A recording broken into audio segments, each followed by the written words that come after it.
പഴയ കാലങ്ങളിലൊക്കെ ഒരു തുളസിത്തറ ഉള്ളത് ഒരു വീടിൻ്റെ ഐശ്വര്യമായിരുന്നു.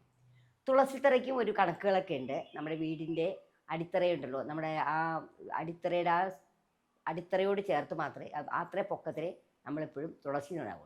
തുളസിക്കൊരു പ്രാധാന്യം എന്ന് പറഞ്ഞാൽ തുളസി ഉള്ളിടത്ത് മഹാവിഷ്ണു അല്ലെങ്കിൽ ശ്രീകൃഷ്ണ ഭഗവാന്റെ സാന്നിധ്യം ഉണ്ടാവുമെന്ന് പറയുന്നത്. ആദ്യകാലങ്ങളിലൊക്കെ എൻ്റെ വീട്ടിൽ എൻ്റെ അച്ഛാമ്മയും അച്ഛനൊക്കെ തുളസിക്ക് വെള്ളമൊഴിച്ച് പ്രാർത്ഥിക്കണതാണ്. ഞാനും ചെയ്യാറുണ്ട്. ദിവസവും തുളസിക്ക് ജലമൊഴിച്ച് സൂര്യോദയ സമയത്ത് ജലം സമർപ്പിച്ച് 7 പ്രദക്ഷിണം വെച്ച്, അതിന് നാമമൊക്കെ ഉണ്ട്. തുളസി പ്രസീത വല്ലഭി അങ്ങനെ നാമമുണ്ട്. അത് ചൊല്ലി നമ്മൾ പ്രദക്ഷിണം വെച്ച് കഴിഞ്ഞാൽ വളരെയധികം നല്ലതാണ്. പിന്നെ സൂര്യഭഗവാനെ പ്രാർത്ഥിക്കാം.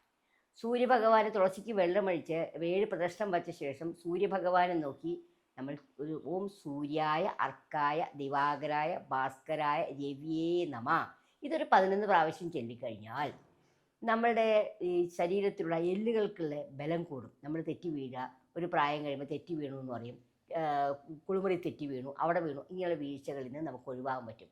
കാര്യം സൂര്യൻ എന്ന് പറഞ്ഞാൽ ആത്മകാരകനായ സൂര്യന് എല്ലുകളുടെയും കൂടി ഒരു കാരകത്വമുണ്ട്. അപ്പോൾ ആ എല്ലുകൾക്കുള്ള ബലവും നമുക്കൊരു സമാധാനം, അത് പോസിറ്റീവ് എനർജി നമുക്ക് ധാരാളമായി ലഭിക്കും ഇങ്ങനെ ചെയ്താൽ.